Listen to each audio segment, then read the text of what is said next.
Welcome to Living Well with RentWell, the podcast for anybody who's thinking about getting into real estate, in real estate, and wants to take their game to the next level.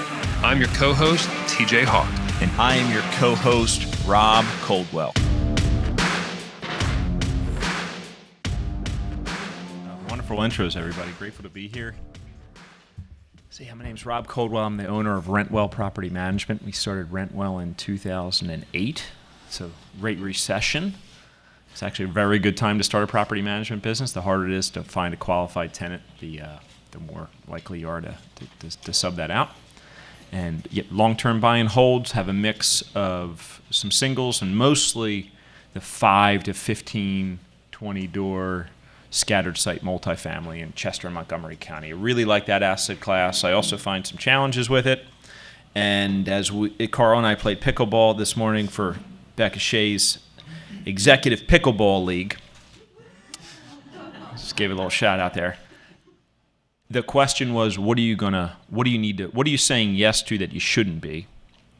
And I said, I don't want to start more things before I've finished others. So I'm just prefacing myself because I really like the numbers that Carl's going to share with you. And I also just love this man, Karl Kulpak. He's a man of action. He's a man of integrity.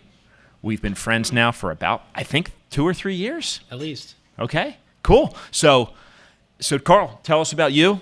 And we have slides, we have pictures, we have data. We're just gonna jump in, and then as there's a pause for some questions, we'll take those and we'll jump into it. Sounds good. Great. Cool. Thanks for having me, Rob. I appreciate it. Absolutely. Yeah, so I'm Karl Kulpak. I grew up in New Jersey, moved to Pennsylvania for my job, which is on the screen. They had offered me a conditional employment in Pennsylvania, so I dropped everything there and moved to Pennsylvania to be a Pennsylvania State Trooper. Did that for about 12 years, worked at the Media Barracks, and then worked at Philadelphia Barracks. And then I left and do mobile home parks full time now. Yeah. And when Carl and I met, it was maybe you don't, at the end, we're going to share some of your success tips, basically, because you didn't start with mobile home parks. What did you think had you interested in mobile home parks? Because you haven't just dabbled in this and you were willing to sell some other assets to jump in. So how did you find out about it?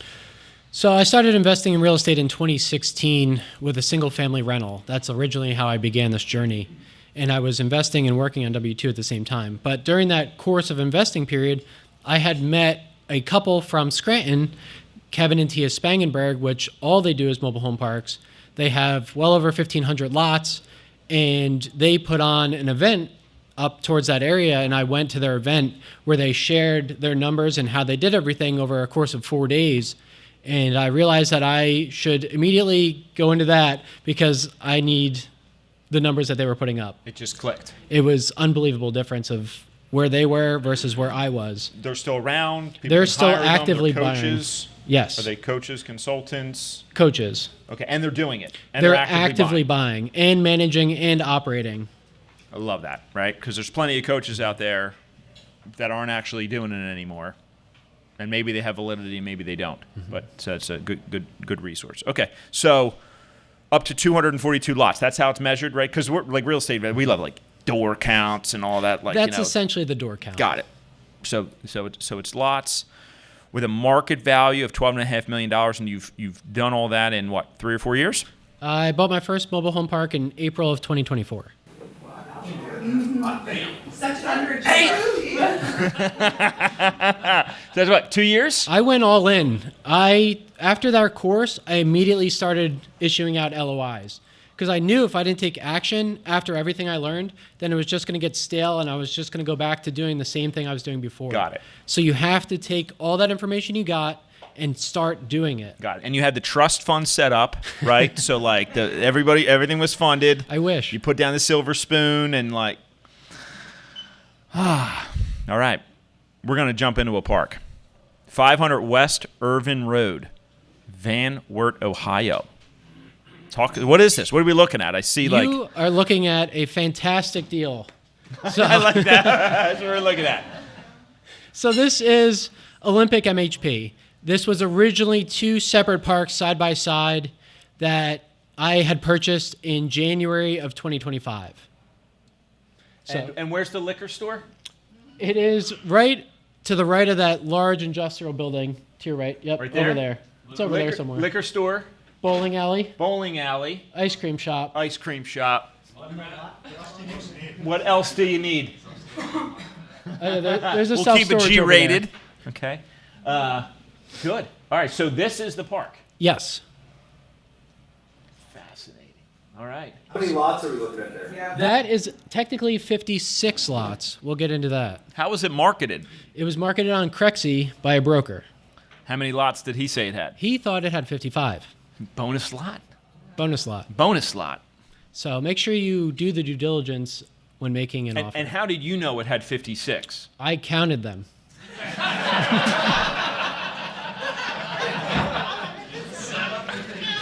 We counted them. Well, I go on Google Maps and physically count the lots. Like you can see the homes from an aerial view, unlike an apartment building where you're kind of guessing. This, you could see spaces. You can count every single one. Love that. All right. 11,000 people. How many people are in Royersford, Neil? 5,000. So about double the size of Royersford.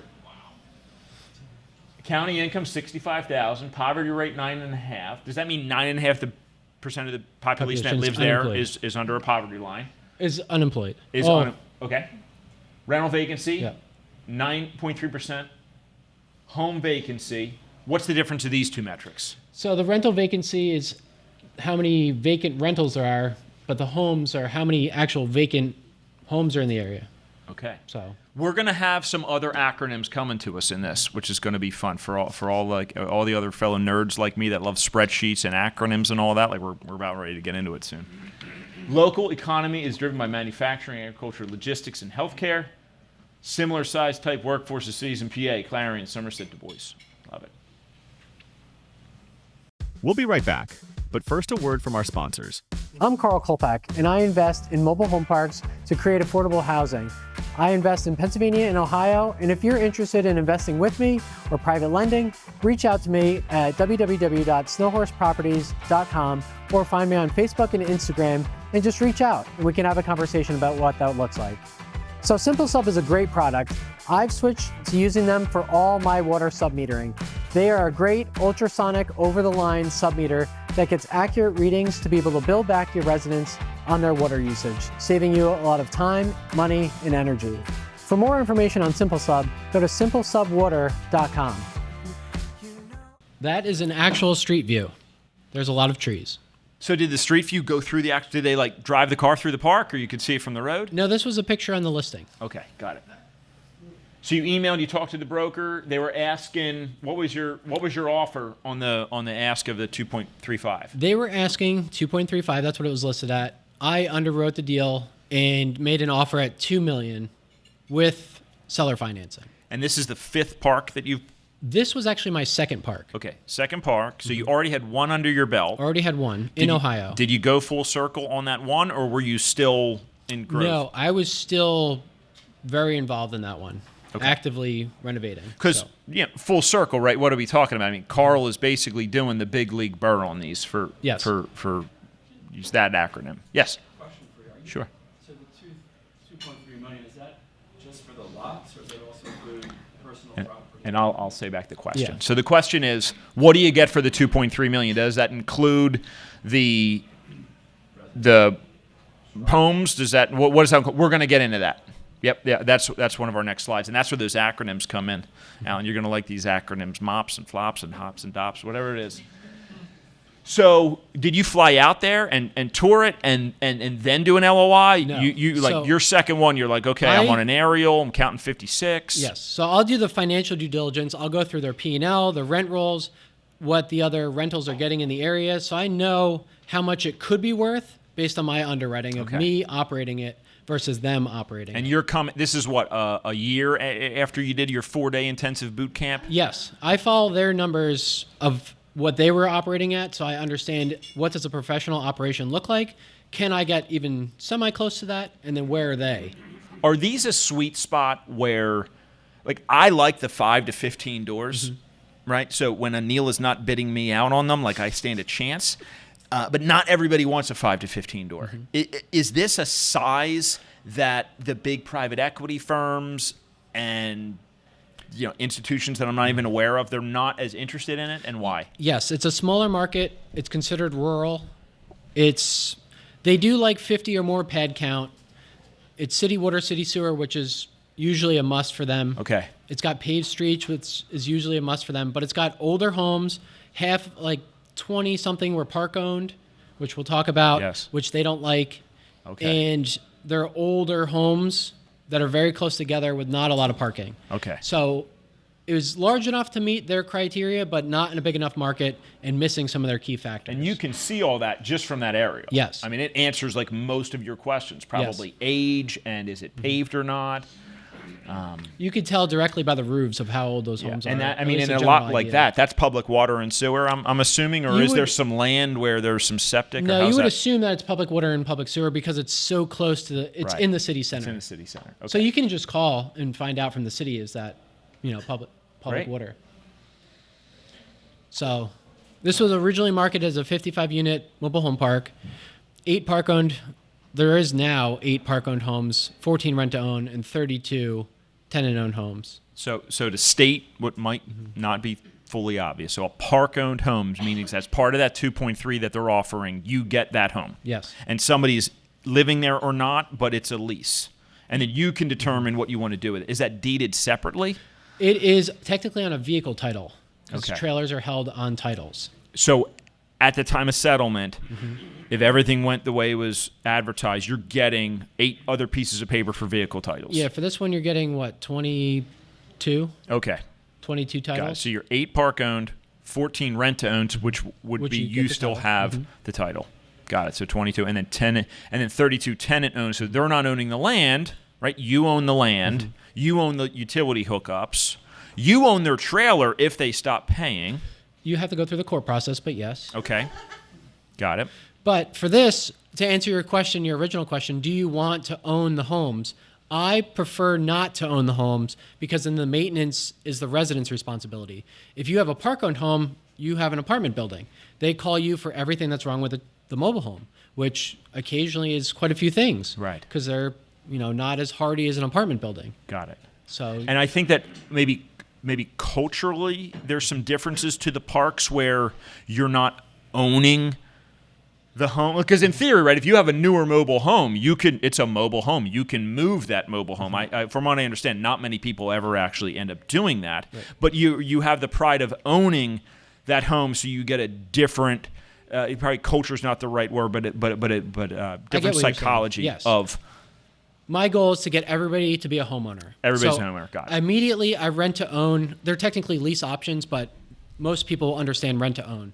So I use rent to own and immediately rent to own it back to them to get them to become owners, to have a stake in the community.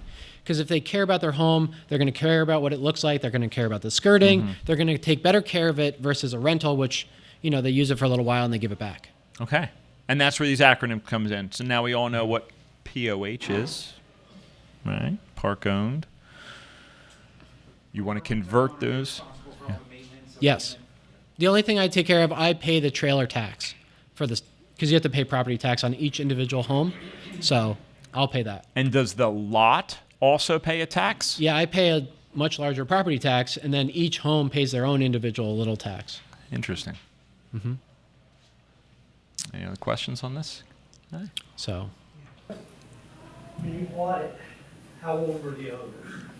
This owner, I don't know, he's in his 40s, lives in New York somewhere, owns For 50 years and Right. No. He owns a bunch of other parks. NOI was $185,000. Is it pretty accurate to calculate, like in the medium-sized multifamily space? Like, I don't believe what any broker's telling me what the NOI really is, because No. it doesn't really have everything in there, and I feel like it's not really uniform. It is, but it's not followed. How is it for this in terms of the NOI calculation and the accuracy? So this is just what they put up there. This is their P&L that they put together, they place up there. Yes. But you as an underwriter should know what is involved in property operations. Like if he leaves out landscaping and management, Well, you have to add that back in. Right. All your expenses have to be added back in of exactly how much is it going to cost me to physically operate this property from a distance, not knowing the area super great. Got it. So what was the opportunity? What, like, when you're on Crexy and you stop at this one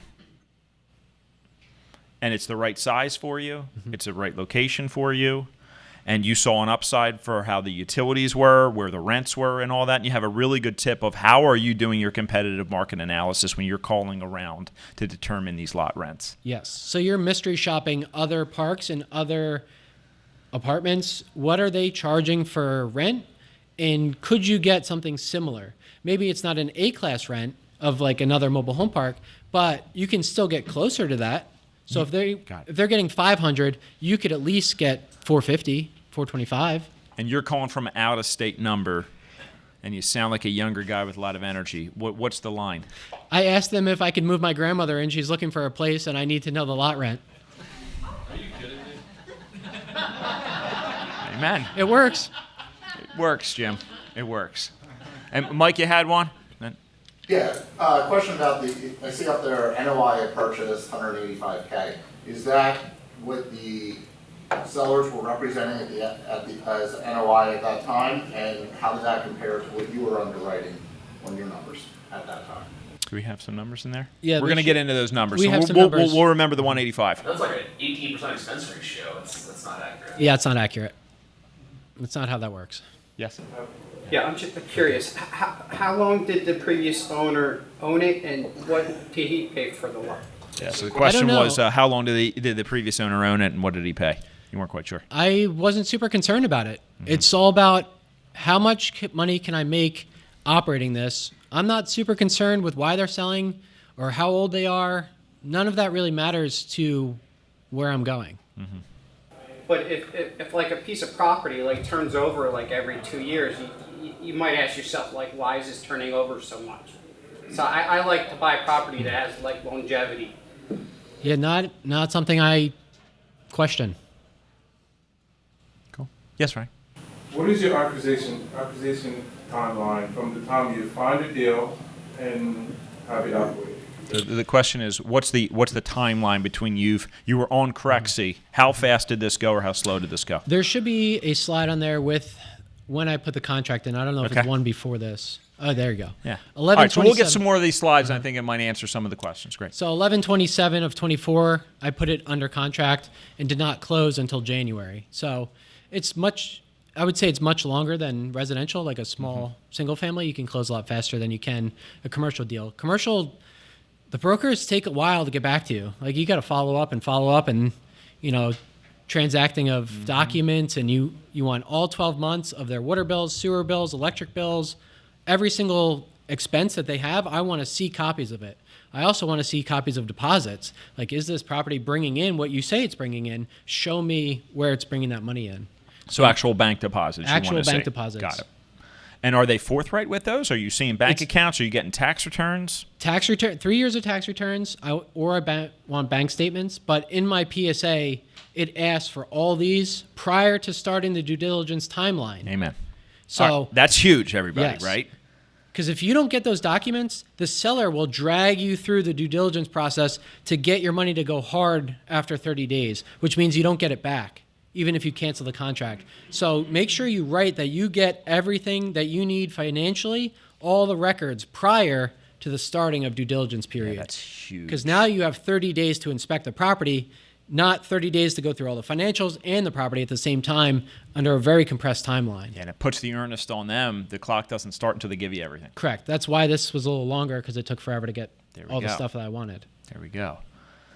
And then, so it was 2.35. You negotiated to the $2 million, and then there were some things with these notes. Yes. So I made my offer on a seller finance note because I knew that he didn't have any debt. When I was talking to them, they said, "Oh, it doesn't have any debt." But I found out that the original seller sold it to this guy with a seller note. So I asked the original note holder if he would allow me to assume the note, which he did for 12 months, which is a very short timeline. So I would suggest doing much longer than 12 months. Got it. Because you want at least 12 months of seasoning on the new rents.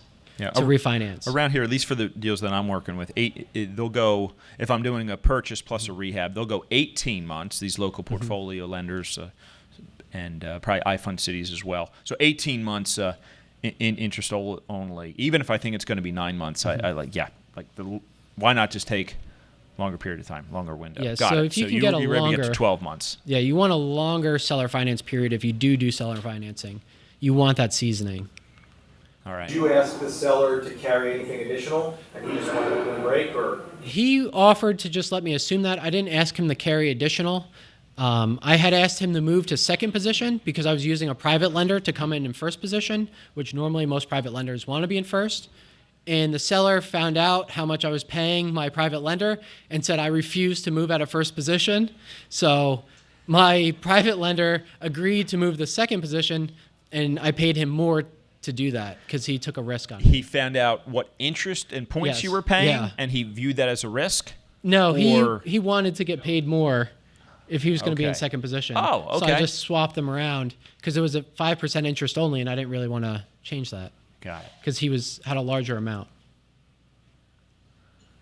So the original settlement date was this November 27th, and then you closed in. It ended up being in January, and it might be a slide here, might not. That actually really worked to your favor with the updated tax laws, right? Yes, with it bonus did. Depreciation. So thankfully, it actually took longer than expected because I landed into the new cost segregation timeline, which allows me to get 100% bonus depreciation on this asset because I put it into service after the start date of the new rules.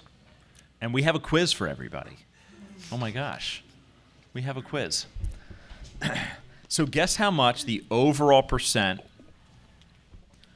for the depreciation was that he was able to bonus, right? So that's going to be the 5 and the 15-year property. So for anybody listening that's not familiar with this, the first thing that you would do is order a cost segregation study, which is going to have an engineering report that's going to say, for what you just purchased, X amount is the land, everything else becomes your basis. Of that basis, what percent is considered 5-year property, 15-year property, and if it's residential, it's 27.5 years for everything else, and if it's commercial, I believe it's 39. So part of Karl's strategy was to do, that's the cost seg. That's the cost segregation study. Separate from that, you can work with your CPA to take that study and say, I want to accelerate, meaning I'm going to take in the early years or all in year one, all of the 5-year and the 15-year, and why you would want to do that is the time value of money. You'd rather save $1 in tax today than in the future. And if you're considered a full-time real estate investor, which I'm assuming you are, you've retired as a state trooper, yes, right? And thank you for your service there, by the way. You're welcome. And you can write that off of other active income that you might have, or these other parks and so on and so forth. So just show of hands, how many people think that once Karl did this cost segregation study, right, from the $2 million purchase, that 15% of that, so $300,000 was a write-off in year one? Okay, a few people for A. How about for B? 30 to 40%. Right? Yeah, that was my guess. Because that's what I know it to be on a multifamily. I know I can get about 35% in year one on a cost seg. What's the answer, Karl? Answer is C. C. Our phase one guy's nodding his head. No, why is it C? It's because it's all land improvements. So I don't assign any value to the homes. I buy them for $1 included in the sale, and I take the rest of that is on a 15-year schedule, all as land improvements. So it's a significant amount of depreciation. Just solved a little tax problem for you over there, didn't it, Jim? Huh? That's exciting. Yeah, it's exciting. 60 to 70%. It's significant. Now here's what my disclaimer is going to be. That can just gets kicked down the road. Eventually, you're going to have to answer it's for that. It's like a drug. All right? It is absolutely like a drug with diminishing it. You need more and more and more. So here's what happened. The term that you want to put into ChatGPT is called phantom income. So what's going to happen on his loan? Karl's going to have $2 million worth of debt or more when he's done this thing, right? Because he's going to burr it up. and then he's going to move on to the next park. So I'm just going to try to use some sort of a round number. If he just depreciated this straight line, it's going to be $2 million roughly divided by the 27 and a half years is what I'm guessing. All right. So the math on that is going to be maybe $75,000 a year in depreciation, something like that. The second that you are in a tax year and you've paid more principal on your mortgage than you have in depreciation, offset, that becomes phantom income. Well, what do you mean, Rob? You have $100,000 of cash going out to pay the principal on your loans. That is not an expense. That's a balance sheet item. And you should have this depreciation sitting over there to offset your balance sheet of your cash outlay to pay down your mortgage. When you accelerate this, it is like crack, because you're like taking a huge amount, not that I've ever, and just disclaimer, it's a lot really fast. So you tend to keep wanting to buy properties so you can get that, and you're kicking the tax can down the road. Now, if you do a 1031, right, or you do our Fred Hubler model of the DSTs, you're fine. And then eventually, most real estate investors are going to be taught defer, right, 1031, defer, then die. So keep your properties, then die, and then, go that. All right. I've never heard of this concept of phantom income, but are you basically describing in different terms the negative consequences of recapture on this accelerated depreciation, or totally separate? Recapture would be separate. So what the question was is how does this compare with recapture? Recapture is that when you go to sell this property, every dollar that you took in depreciation is recaptured right now at 25% tax rate. So if he sold it, if he did a cost seg and sold it 3 years later, and he just cost segged 60% of $2 million, that was a $1.2 million of passive loss from depreciation. At the time of settlement, they're going to hit him for 25% of $1.2 million. So that's like $300,000. Only the difference between what would have been used up in the natural depreciation schedule, right? Whatever he took. Yeah, so whatever he took, which in this case, he's taken a lot of it, plus some of the 27 and a half year. What I'm saying is, from an income tax perspective, to make sure you have enough cash on hand to pay your tax bill, if you think about your loans amortized over 30 years or 25 on a typical single family, right? And you have 27 and a half years of depreciation. That's not a coincidence. The tax is set up so your depreciation marries pretty closely to your principal. Because again, every dollar you pay down on a loan is not a dollar that's an expense. So it's just something to keep in mind. It's super attractive. It's also super attractive if you're raising money from investors and all, because they might be able to benefit from this accelerated depreciation. But then if you sell in the short term and they're not, aware of it, you basically, that wasn't really a huge gain because you're just paying the tax on it in a few years. Mm-hmm. What's your plan for these parks? Like, do you have a 5-year vivid vision? Like, where are you going with all this, Karl? Well, I can tell you this year I'm going to own 500 lots total. Don't you love how he says it? It's just a matter of fact. His cells are eavesdropping. Like, he just told the universe, it's going to be 500. The second I met this man 3-4 years ago, whatever, this is what I'm doing. And then in our men's group, we'll challenge him on every reason why this may not work, because that's what love is, right? That's a good group of people to be around. And he would have, well, this is my answer for that. That's my answer for that. This could be risk over here. Yep, that might be risk over there. And he's going to have 500. I don't think we doubt you, Karl. We're only in what, March 2026? It's early. It's early. Any LOIs out this week? A ton. Shit. Okay. So I write offers, I find out what the number is, and I just submit the LOI. I don't care what they listed it for. It's what I can pay for it and what the number works for me. If they say no, they hang up on me, they don't email me back. I don't care. I'll just go to the next one and follow up with them, see if they got it. I just keep sending more LOIs out. I'm sure there's some analogy to being a state trooper and pulling people over in here, but I can't really think of it. You but turn over enough stones, you find a snake. Okay. It's working for you. Okay, so your earnest money deposit went hard after 20 days of the due diligence. You had how long was the due diligence total window? It's 30 days, usually written into the contract. You had $4,300 in first class travel to Ohio. You did a phase 1. Is that a good number for a phase 1 on something like this? Pretty good. Mm-hmm. And your earnest money deposit and your purchase service agreement extension went hard. You extended again for another $20K. Yeah, so we weren't getting through on the transfer of the seller finance, so I put another $20,000 as EMD towards extending the contract so we can get it closed. We weren't getting through on the transfer. Because I had to assume that loan. The prior owner. There were some delays there, and you said, no, I really want this. Here's another $20K. Yes. Certified funds to you. Yes. Was that held by an attorney? That was held by the title company. Title company had that. Got it.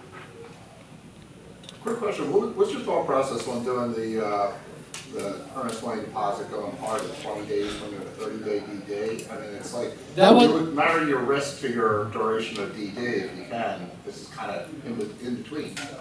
So I did not put that at day 20. That was very close to it closing. It was almost at the finish line, and I was already so deep into it, and I knew how good this park was.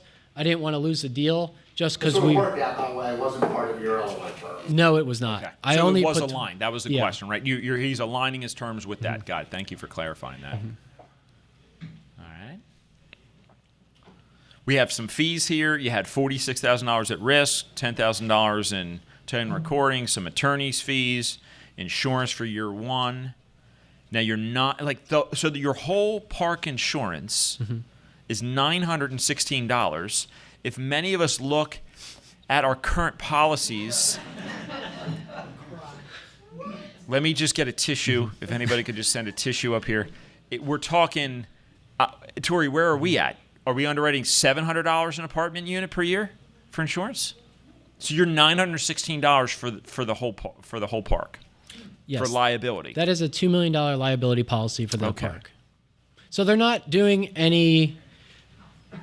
What is the word for physical structures? Yeah, the replacement of a physical fire structure. Policies and all. It's just liability. Right, because you only own some of the homes, and their value is quite low. If it burns down, I'm just going to rip it out and put a brand new home in there. I'm not going to make an insurance claim for a $10,000 home.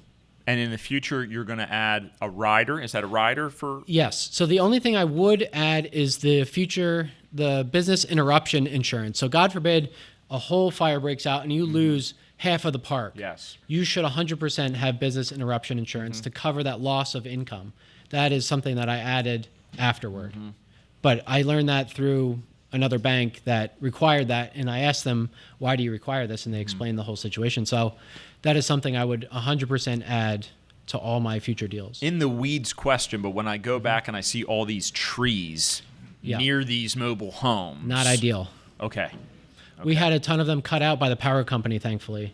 Okay. Because they were in the power line, so the power company did their whatever audit, came through and chopped down a ton of them. Okay. And are you otherwise we're trimming them back up and okay. Yeah, if they're dead, we'll cut them down. Otherwise, we're just limbing them up a little bit just to get them away from the homes because you don't want the branches anywhere near these homes. Got it.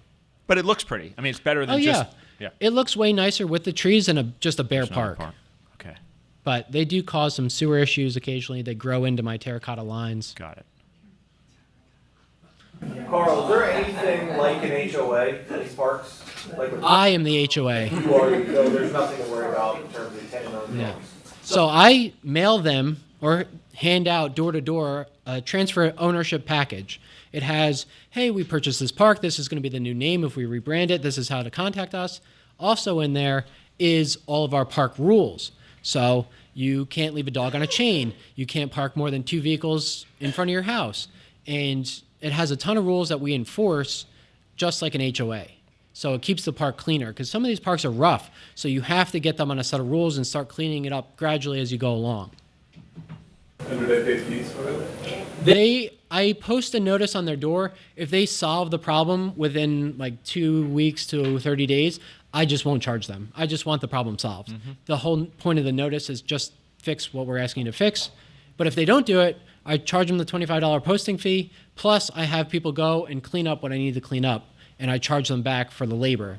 And you do it, is it $25 that we said? That's what we use, $25 notice fee. Since this is Ohio, you have feet on the ground out there, a property manager or something? Yeah, so when I took over the park, it was operated by a third-party management company, but I did not stay with them. I switched to an in-park manager system where you have one person inside the park that lives there. That's basically your eyes and ears, goes to court for you, posts notices, takes pictures. And she recommended a contractor that she had worked with before that previously worked for this third-party management company. And so he does a ton of work for me out there. And he's been unbelievably fantastic. So I was gonna say, is that your go-to, is to have an on-site property manager? Yes. How do you get lucky to run into the person that can do that? Like, is it just happens to be somebody living in there? You say you're. Yeah. So the question's about the on-site manager. So I'm sure those 4 days. What was that? Yeah. Are they hiring beekeepers out there? No. So, yeah, that was just like you're there. You don't know, right? Like you don't know who, if anybody's gonna come out and be the helper. Right. So inside that packet change of ownership documents, at the bottom, it says, hey, do you have any skilled labor? Have you done carpentry, electrical, plumbing? Do you want to help do things around the park? Or are you interested in becoming the in-park manager? So from that bottom clause, a lady reached out to me. She says, hey, I manage 5 other parks in the area. Do you want me to manage this one? I was like, yes, I do. Where do you sign up here? So I got her signed up, and she's been great. But you don't know unless you ask if people are interested. And then they could send you their resume of, do they manage a dollar store? Are they employed somewhere else? Do they have management experience? Because they don't do any rent collection. They are basically a community liaison between me and the community. Got it. Yeah. Love it.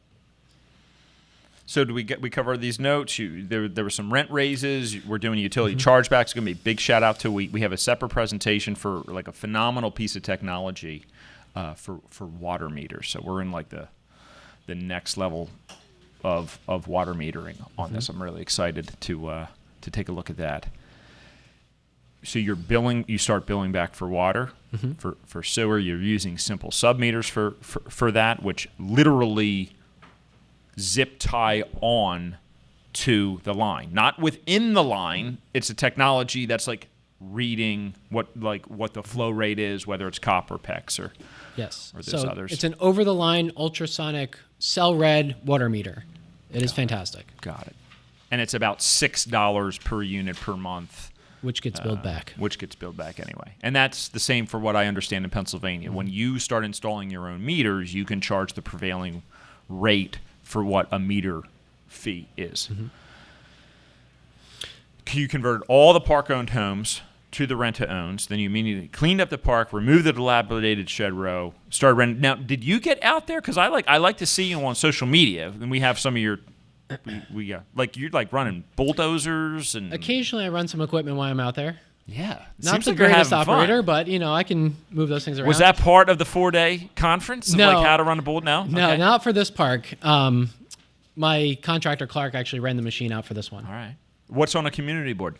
So the community board is our license, our park rules, and anything that someone wants to post. If they have the home for sale, they can give it to the park manager. Okay. She'll put it on the board. Or if someone's selling a car, they could put it on there. It's stuff for us and the community to be able to communicate together.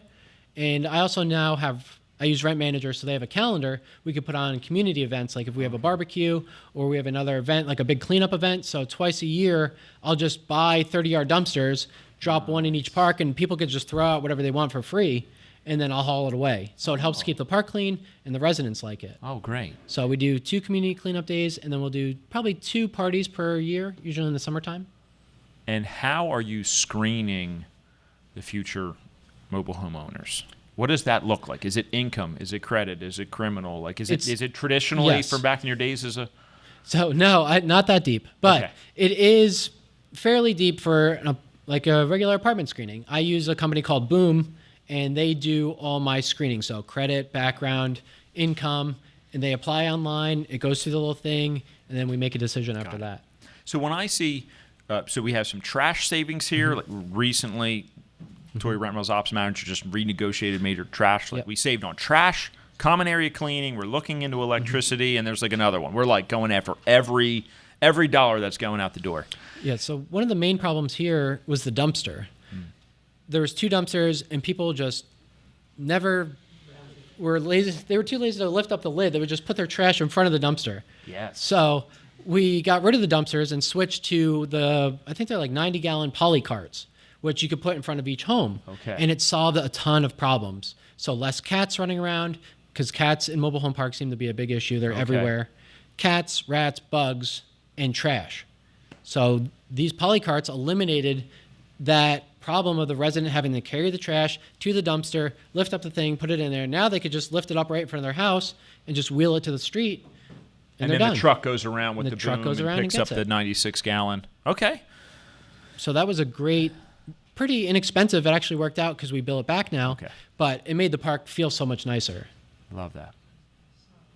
How is landscaping, and do you need snow removal Yes. there? So What's that each look like? resident maintains their own yard. Okay. So they cut and mow their own little area, and then we do the exterior edges and all the common areas. Okay. And is this an area that we get some snow? This is definitely an area you get some snow. So I have a snowplow company that comes and does the main roads, but they dig out their own cars. This is my dumpster situation prior to switching. So enough times of doing this, it's time. Yeah. Definitely time. Yeah. Mattresses, couches, bathtub, shower surrounds, you name it, it's thrown out there. So helping with doing those 30-yard containers also eliminates some of the larger items. Like if they have a couch and they want to get rid of it, I'll call my contractor, have him go over there with his helper. We'll get the couch out for him and throw it in the dumpster. Okay. So they know community cleanup day is coming. Got it. So this is one of the mobile homes that I took back. I believe this was a park-owned home, and There's a cat. yeah, there's a cat. Just came to check it They're out. everywhere. So, we took this one. It's an open house. I'm liking this. I'm liking this This was, place. Well, what are you going to do with the kitchen? Was he talking? This is a non-paying park-owned home that we switched to a rent-to-own. He just bounced out after we filed the eviction. The cat or the tenant? All the above. Everybody Cats. left. Everybody left. And he, of course, left his couch and table. Are you filing a landlord-tenant case? Yeah. Or are you, okay. Yeah. So you're going to like a magisterial district Yep. court for that? Yeah, so I find an attorney in the area, have them file, because in Got it. Ohio, you only need to post a 3-day notice. After 3 days, now you can file for the eviction. Okay, so it's just like Philadelphia County with your landlord in there. Got it. It's very fast. Yes, very it's fast and effective and landlord-friendly. No. So Ohio's great to work in for non-payment. Okay. And this was very effective because usually you just post a notice and then they have an idea like They it's know. coming. So you didn't have to do 13 evictions. You did 13 LT cases, Yes. which ended up with 3 actual set Okay. outs. And 5 paid the balance out. Yes. Wonderful. Because Yeah. then they don't have to go find another mobile home to live in. They're Right. just got to keep up with their lot rent. Yes. Our goal is to put people in homes, not kick them out. Yeah. Like it's a pain in the ass to do an eviction. Sure. Have to clean up the home, fix it all up, market it again, your vacancy loss.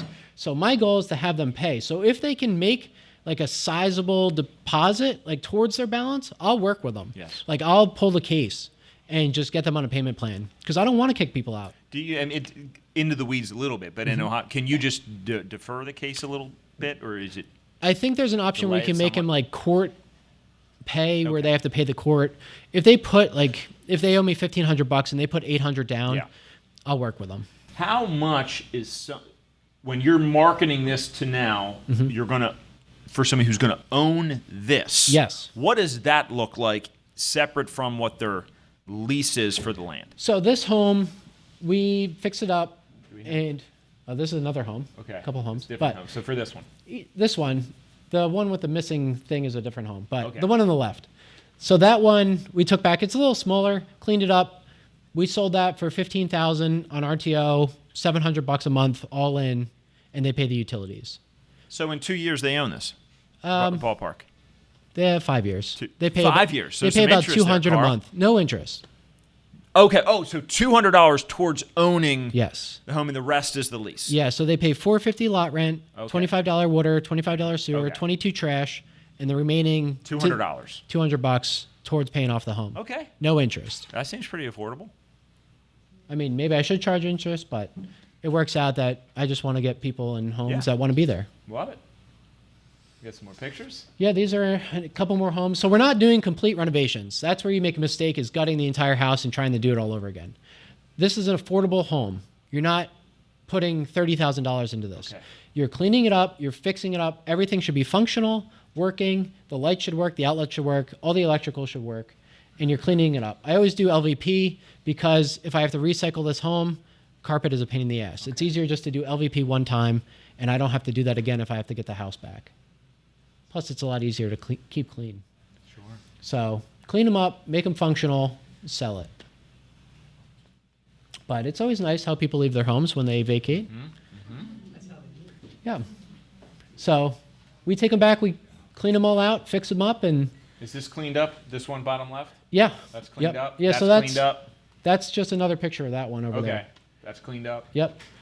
So if it's not broken, we're leaving it alone. We're fixing what's broken and getting it clean. How much are you said it's not 30,000, how much on We're everything? spending less than 10 to 12,000 per home. Which was the current park manager who knew the contractor that Yes. used to work for the owner before the guy from New York bought it. So that guy. Did I get that? I mean, pretty close. Somebody like that? Yes. Yeah. So that contractor has a helper. He works and just does mobile home flips for me inside the park. Dude, I just want to bring a pressure washer there and just like have so much fun. We did pressure wash all the homes last summer, every home, tenant owned or park owned. Yes. As just a community service. Yes. So on your dime. On my Okay. dime, yeah. So you have to invest in the community because no one's taking care of this park in a long time. So if you're going to be the owner and you're going to raise rent, you better add some value for these residents. Like, it's not right just to come in and jack the rent up and do nothing. Yeah. That's no good. You have to show them that you care about it, because then you get residents that actually care about it. Because if you as the owner show I actually care about this, they want to start cleaning up their lots. Did you stop counting how many dumpsters you went through on this, or do you? Whatever it costs to clean up. Yeah. What was that? That is a sewer drain. The left is before we Storm cleaned it up. sewer drain. Yeah. Okay. It was full of dirt. You can't drain if it's full. So dug Did through some that. patching. Did some patching. There was a lot of deferred maintenance. The guy just held it. He didn't do anything with it. So we went through and started doing all the deferred maintenance, like the shed row. Most of those were just Shed row. all the roofs were falling in. You couldn't use any of the sheds, so we just ripped them all down. We rented a machine, and Clark drove it, ripped them all down, threw it out in our dumpsters, and now we're going to put parking there instead. Love it. So this, we brushed off the roadway and patched up what we could last summer, but it's going to need to get reground and actually repaved. That's on the budget. Okay. You have a capital plan for that. Yeah. So this is what I've spent. $800 for shed row. It was cheap. It was just crush them up and put them in the dumpster. Do they pay extra to use the shed, or is there a shed for every home? Each home may or may not have their own shed, but they're allowed to have sheds. They just have to fit within the lot. Like, some people get a little excited and buy this giant carport, too big. It's got to be a small little shed that looks like it fits there. 10 feet inside the lot line? What's that? 10 feet inside the lot line? I don't know the rules on what the easements are in there, but if it fits, it's fine. I've never been to Van Wert? Van Wert, Ohio. I'm just curious, is that a typical type of town that you focus on? Or I mean, I just happened to scroll too far on the map and ended up out there. what's the prototypical market that you're looking for? So I'm looking for working class markets that are close to a Walmart that can sustain employment.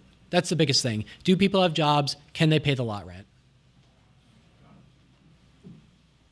What was home purchases in this number? The 16,250? Where are we? Can you point to The the home purchase? Oh, that's buyback of homes. So if someone was being evicted but their home was decent, I will take off whatever they owed me and give them money to buy their home. Oh. So if you had a tenant-owned home and you're $2,000 behind, I'll buy it for $5,000. You'll knock off $2,000. I'll give you $3,000, and you go and get an apartment somewhere. And that's so you don't just need to go into more of a legal issue. Right. I mean, Speed- sure. Speed it up. Be Yeah. a good person. Could I go after their home? Yes. Yes. But does it feel better to make them feel better? Okay. Yeah, they fell behind, but at least they're walking away with some money, and I still get the home anyway, and I'm going to sell it either way. So about, what does that work out to be? About $15,000 per home renovations, labor and material? Yeah. Okay. Some are worse than others. Are you doing for this person who works there? How does this management set up? Is it or do they have to go to Home Depot and then you get a phone call and you will know, like, how much autonomy are you giving them? So I gave him, so my in-park manager, she finds the homes that are vacant, and then she takes pictures of them, and then I have the contractor go there, and he tells me what it's going to need, and we have an idea of how much it's going to cost. Okay. I let him go to Home Depot. He buys the material, sends me a receipt. I reimburse him for the cost, and then he gives me the amount of labor that he worked on the home. So I gave him one Works when it project. works. One project to see how it went, and I saw the work that he was doing was pretty good, and I just slowly extended that where he's just, finds a home, does the work, and he gets paid. How many times have you been to this park? 3. Okay. Will you you have plans to annually visit your parks, or is there? I'm always curious what other people are. So I can just have the in-park manager take a video. She could just walk around and FaceTime me. Like, why do I need to fly there and see it when she could just walk around and we could walk lot by lot by lot? Yeah. Like, oh, Gary's lot's full of tires or wood or whatever. Okay, we need to post a notice at Gary's lot. So you don't have to go to every single property to find things that you need to fix up. Yeah. So as long as you have the boots on the ground, the in-park manager that could walk around and just show you what's going on, you could get a pretty good idea of what's happening at the park. What's 185 times 2?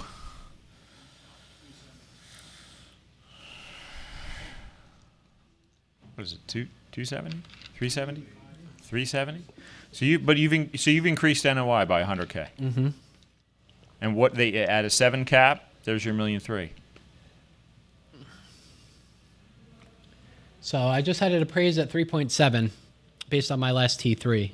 And your debt was $2 million purchase plus some working capital plus the closing costs. So yeah, I have about 300 left in the deal. How wide does that cap rate vary? Is that market dependent or is that park dependent? It's market dependent. Since it's a smaller market, it's a higher cap rate. But if you're in a big metro, you're going to get a lower cap. I think even lower for some of these, at least during the if you have a 100-unit park, it's all direct build utilities, all tenant owned. It's a low cap. Yeah, there's Buddy Martin's one of the top brokers for these with Keller Williams Commercial, and some of what these pension funds and insurance companies are buying these for. Oh yeah, I know BlackRock was just in the news for it as well, and you'd be surprised. This is your second go around. Was the first one the same process? Because I was kind of doing math in my head how much cash you need for that. So did you start off with effectively the same amount of cash in on the first one, increase to the same number, be able to cash yourself back out completely? Because you can't start with nothing. Yeah, I had money from my other deals that I brought with me, but my other park I was still working on it. I had not done a refinance on that one yet. That one was about half the cost of this one because I didn't have a lot of park-owned homes. I ripped out a lot of them. So it was a little bit less capital intensive. What are you replacing those with when you tear out one? A new one. Where are you buying from? So sometimes I buy used ones off Facebook Marketplace and just have them brought in by a home mover, and then you set it, you do the ped. What's that? Where are you at, 10 grand to move it? It's like $1,500 for the actual mover, and then the set costs are about 10 grand. Because you got it. Sometimes you have to pour a concrete pad. If they'll let you do gravel and an ABS pads underneath, it just depends on the area and what the HUD inspector will let you use, depending on the frost risk and what area of the country you're in. But there's some nuances to setting homes. It's harder than it actually looks. There's a lot more that goes into setting a home. So this slide is for refinancing Yes. of the seller note and the private money. Yeah, so I wanted to clean up the seller and the private lender because they're all on 12 months, which I caution anybody to do a 12-month loan on a commercial deal. Okay. And are you capping out for the new loan on DSCR? Not so much cap rate. I'm looking at how much are they going to lend you on your NOI? Yeah, I forget what they capped me on. I don't think it was DSCR, but I think it was another metric they were measuring. Okay. Maybe a percentage, but I have the loan at like 2.07 million. So that's what you ended up doing. So the 12-month seasoning was a thing. I could not move it into a long-term bank loan, so I ended up using an 18-month bridge loan to bridge the gap between seller financing and long-term debt. And this is for the cost of a bridge loan. This is the $73K. The prepaid interest is not the whole interest of the loan. No, so I closed earlier in the month. Okay. Underwriting, a fee, so a little bit more than a point. Should have talked to iFund, right? Shout out, Sean. I tried the iFund. We're going to edit that part for the podcast. No mobile homes. Okay, we'll keep it in there. So I'm here to see if we can start doing it. But, yeah, so I moved into the bridge debt so I can get a longer seasoning period, so when I go to the bank, it's a stronger deal. Got it. But it's a great bridge loan. It's 8.25 8.25%, interest only. Okay. So it's not the end of the world. No. It's less interest than what the seller carry was. It's very close to the combined blended interest rate between got it. seller and what I was already Got paying. it. So just some more points, another appraisal. Yeah, the got cost it. was the most, but it gave me. You have 18 all more those months. environmental guys that just come out of the woodwork and want to scan your sites again. All right. Purchase $2 million plus cost. You have your new loan, your annual cash flow, $96,000. Your return on equity is 26.6% cash on cash. You forced depreciated $1.26 million. Your new loan in 18 months at 70% loan to value. Carl, what was your interest rate on your bridge loan? 8.25%, 8.5%, something like that. So it's very cheap bridge loan, actually. Usually it's higher than that. You have a lot of savings there from your original funding sources. Yes. All right. Yeah, and they gave me a little bit of cash at closing to take some money out. Was that because the original seller financing was set to run out, that you did Yes. this twice instead of just waiting to do it one final time? Yeah, so he offered to do an extension, but my private lender wanted out. So he was ready to clean up, and I wanted to get him cleaned up.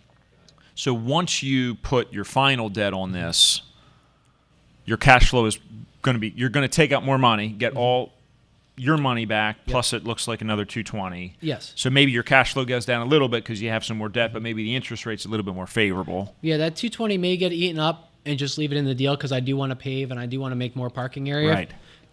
And then what else do you have to, you're going to be responsible for the infrastructure. So you like that it's on the public water and sewer. So Yes. then it's more of the lines within the park. Yeah, you are responsible for all the lines from the meter in. That's all your responsibility. Okay. All the electrical meters, all the overhead lines, any water sewer inside the park is your responsibility. So to Jim's point earlier on the operating costs, where do these, I know like if I'm operating a medium multifamily with everything in, like I'm doing really well if I'm at 30%.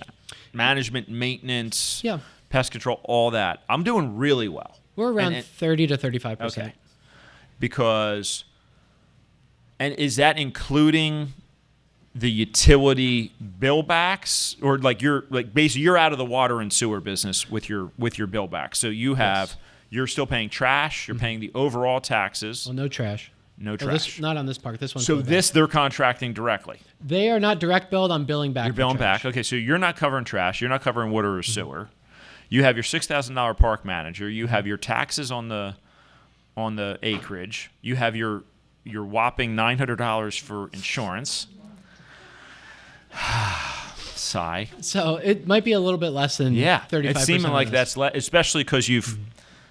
But you always have got it. incidental Sure. expenses. Okay. If you underwrite for a 15%, there's always things that need to be fixed. Got So it. your repair budget should be larger, and your capex budget should be larger. And you have some that are on like the septic and Yes. there's the tanks and all that. I think Jim had a question. Yeah, so a couple of questions. One, did you do any due diligence with regards to sewer laterals? I've got my backside handed to me on like 4 flips in the last 3 weeks on sewer laterals, 30 grand, just accidents and surprises. Did you do any due diligence on scoping up all the hoop pipes? No, we did not scope the pipes. Should I have? Probably. That amount of trees, terracotta, and all. So that could be a big capital item if they all start to go. Got it. Not that we want to like poo-poo in your deal, Carl. Like this Yeah. is awesome No, deal. no, I get but it. these are when we're in the men's Yes. group. Like this is what we're pushing in on is the bigger capital. Right? Like these bigger. So it's really the water lines, the sewer lines. Yes. Anything above the ground is the tenant's responsibility Okay. under the home. If it's below the ground, it's my responsibility. Okay. So if the shutoff inside the crock, which is the hole in the ground with the stuff in it, if that breaks at the shutoff, that's my issue. Okay. But if their line freezes way up here, that's a resident That's issue. them. Got it. So if their sewer line backs up because their trap is clogged, they clog that. I'm billing that back. Okay. But if it's in my main line and it's just a pile of stuff, that's my Okay. issue. I have to fix it. So how much work or time went into, like, you're talking about these policies of, separating what's the tenant's or resident's responsibility versus the owner's.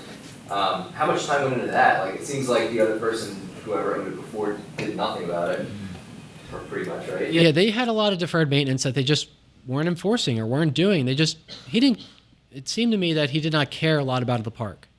So he was not doing a lot of the things that should be done. Did you later find out like what he did bought it for, how long he owned it, just to see what his return was? You weren't interested, didn't care. I wasn't even interested. Talking about Yes. policies and Okay. communications to the residents. Like, did you have to put out a whole? You Yes. Have to keep up a packet. That packet has a sewer line disclosure, a heat tape disclosure, all the rules of what is their responsibility and what's my responsibility. So it's very clear up front. This is yours. Everything else is mine. Are you the one having those conversations with them? Are you having a conversation with them? Are you sliding under a door? Are you trying to meet them? Like, what's that psychology? For this one, I Yes. went door to door and knocked on every single door and handed them that physical packet. Got it. I met any resident that came up to me, shook hands, introduced myself as the regional manager, and gave them this packet.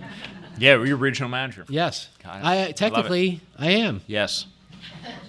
So that is nice, though, because the residents want to talk to you. They want to ask you questions because Yeah. it's a big deal for them to change ownership. Sure. Like, this is all new. Right. There's new rules. There's rules that are going to be enforced. There's different bill backs. There's different ways to pay. So before they're paying like checks and cash and Venmo and whatever other nonsense, Right. now they all pay on Rent Manager. So it's very streamlined. All the collections are on point. Late fees are immediately assessed on the 6th, Yes. and then a 3-day notice after the 10th.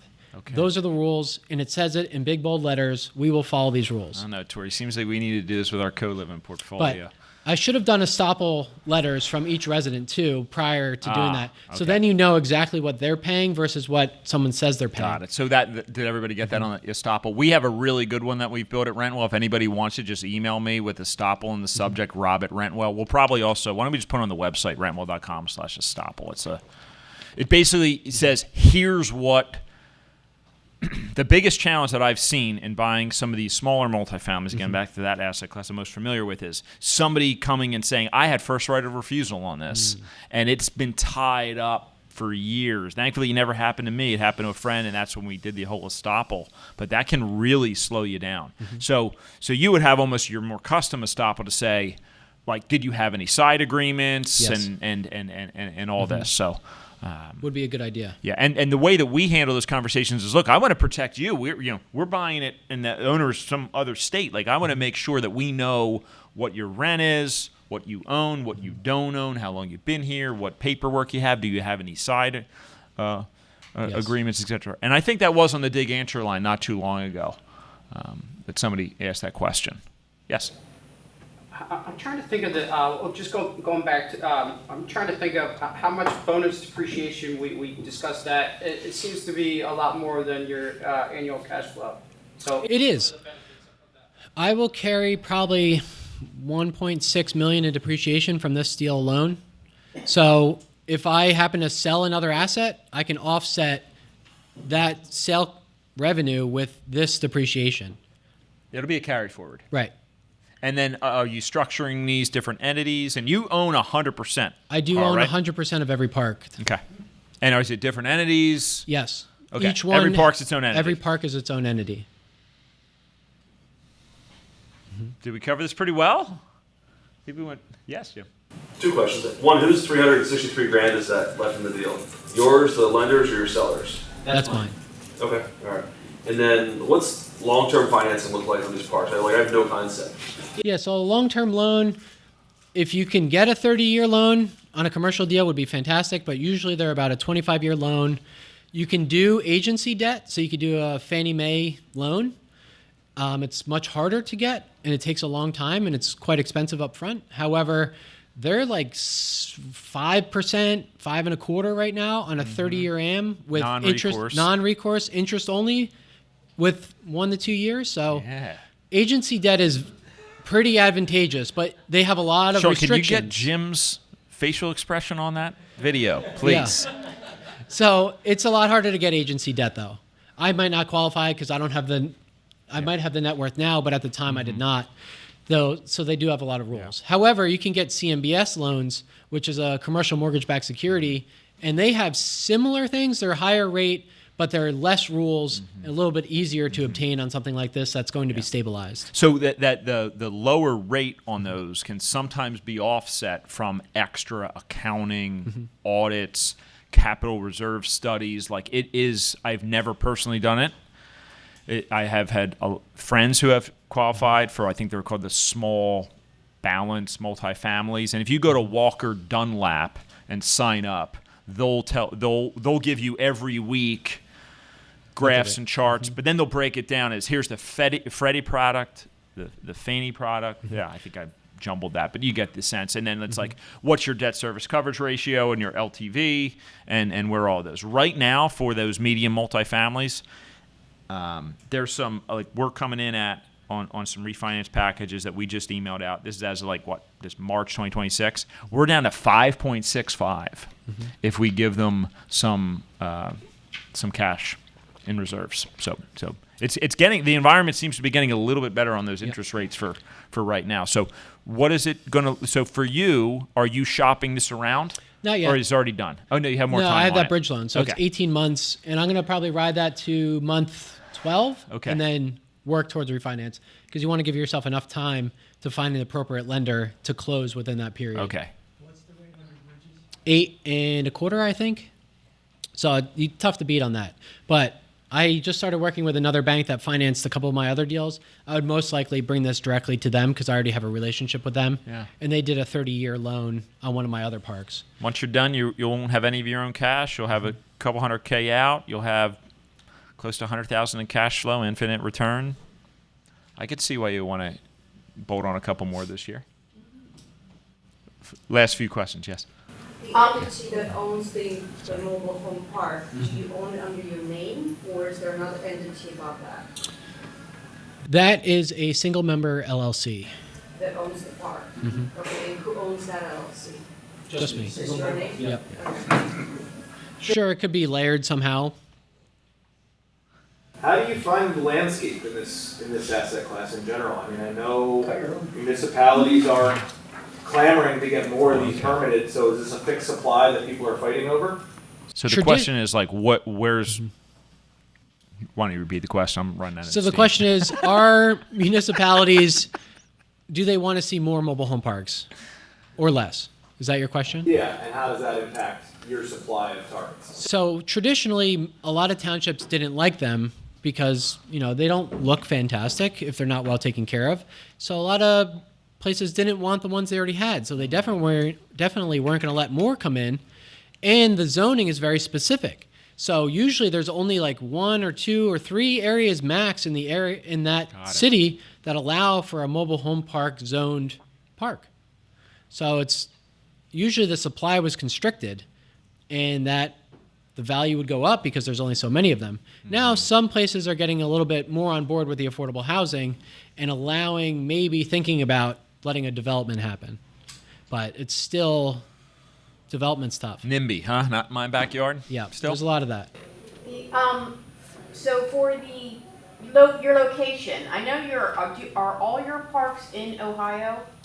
I have 3 parks in Ohio and 2 parks in western Pennsylvania. Okay, so I was wondering, if something did come up in Pennsylvania, would you buy it, or why did you pick Ohio area? Because I think one of your posts said, I'll buy anything that touches Ohio within a certain... This is a great tie-in. Great tie-in. So I'm actively buying in Pennsylvania, Ohio, and Indiana. Ohio and Indiana are very easy to operate in. Pennsylvania is on the cusp of becoming not investable because there's a very large bill with a rent cap.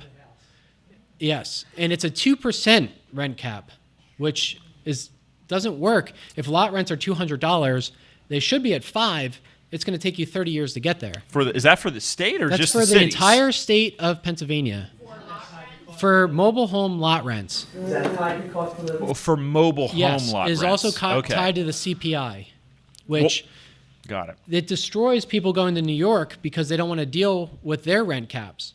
So Pennsylvania is going to end up in the same boat if they allow this rent control to happen. Like if the park isn't making money, you can't put any money back in. I was reading there's 100,000 apartments or more that are not rented. Their landlords are keeping them vacant in New York City because of the rent caps. Well, could you just let their lease expire and then a new person moves in and at market rent, or no? No, because a lot of them own their own homes. So it would be, you could try and non-renew them, but that's not morally not too good there. Got it. Well, we all know with laws, they usually go back after 5 years and rewrite them and all and make them better. But never happens, no. So I would still buy in Pennsylvania, to answer your question. However, if it becomes rent controlled, I will no longer invest in Pennsylvania. Right. Gotcha. Will you consider developing a new park? The question was, would you consider developing a new park? I would not consider developing a new park unless it was part of an existing park. I need cash flow today, not in 5 years when this thing gets developed. I don't have the capital to back through an entire development. We got 2 slides left. Tell us about your fund, Karl. So I have a private credit fund that helps fund the rehab portion of these projects for the homes themselves. So people place money in a short-term fund, they get paid 12% monthly interest, and that money directly funds the fixing of mobile homes to become rent-to-own homes. So it cycles back and forth between individual projects within the park for the home renovations or set costs. Got it. So this just helps me infill and repair homes within the park so I can increase the value. And it also generates cash flow through the home itself. TPR MHP Fund. Love it. Snow Horse Properties. Yes. The website's www.snowhorseproperties.com. All right, Mr. Karl Kulpak, you are, you know what you're doing here, man. We really appreciate your time, and the sponsor we're gonna just jump over real quick for the sub meters. So talk to us about this technology. Yes. So Simple Sub, I used to use Metron meters, and Metron are inline meters, but I had such a problem in the wintertime under these homes that it would freeze up and the meter would crack and break, and then I'd have a water leak. So I switched to Simple Sub, which is an over-the-line ultrasonic meter that can go directly on the pipe and is cell read. So on my computer, I get a list of all the usage for every single home in real time if you want it. And then every month we bill it back. But these have been super easy to install. It's a lot less labor because otherwise you'd have to have a plumber come in, cut the pipe this piece in. Now you could have anybody pretty much crawl under the home and set this thing up. It's way cheaper to install. Have they been good to work with? They've been great to work with. Super friendly. I can call them anytime I have a problem, and they're immediately on the phone with support fixing my problem. It's American patent, American made, based in Denver, Colorado. It's been a game changer, especially for freeze risk, which is I deal with it all the time. So you're using the exterior rated ones, right? Yes. I think we have that in here exterior somewhere. rated sub-meter. What kind of cost for the equipment? Right here. There you go. We have you covered. So I know what you're going to they're ask. slightly more expensive than your traditional inline. However, you save on the labor cost and the ease of just strapping it on. It'll run on copper pipe, PEX pipe, PVC, and I just ordered 3 more for my main meters. So you can buy larger ones or ones that are rated for the larger size pipe. This 2-inch one, the $1,000. Yeah, so we started with true sub-meter. It was a total train wreck for customer service and all in the reading, and then you had to buy and pay for the internet. So I think, you do pay more per unit, but then you're not setting up. I mean, for a mobile home park, it's absolutely, like, you need pretty big bandwidth. Yeah, you need the cell read because the Wi-Fi is not going to reach all the corners Right. of that park, especially if you have a large park. Like I have one that's 12 acres. Right. There's no way you're getting Wi-Fi all the way across there without putting little jumpers all the way through.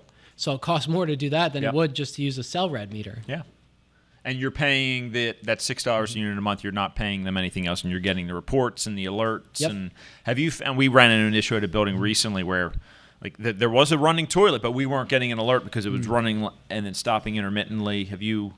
So are you a fan of the technology in terms of how it's reporting and all? Yes, I love these meters. Okay. So you can set the amounts of when you want to be notified. So if it flows for a certain amount for a certain period of time, you'll get an email that says this meter is flowing this much. You've received an alert. Yeah. Because So that's an art, right? If you're too sensitive with it, and then you're sending to the residents, and then they're at a certain point, they'll stop paying attention. yeah, so you can dial it back. Okay. I have everything go to me, and then I just email out to the resident. Like we had a resident with a leaking water heater. I mean, they have a $500 bill this month. Yes. But I kept emailing and texting like, hey, you got a leak, you got a leak, you got a leak. They're like, oh, yeah, we figured it out at the end of the month. I was like, I've been trying to reach you. Like I get emails every day Right. that you're using all this water. So indoor 349, exterior rated $399 for up to 1 inch, and then they have the 2 inch version. Cool. Well, Karl, thank you again, my friend. Thanks. God bless, buddy. Thanks, Rob. Thank you for listening to Living Well with RentWell. We hope you loved that episode. Please be sure to head over to our website at rentwell.com. We wish you a blessed day. Thank you for tuning in, and check in later.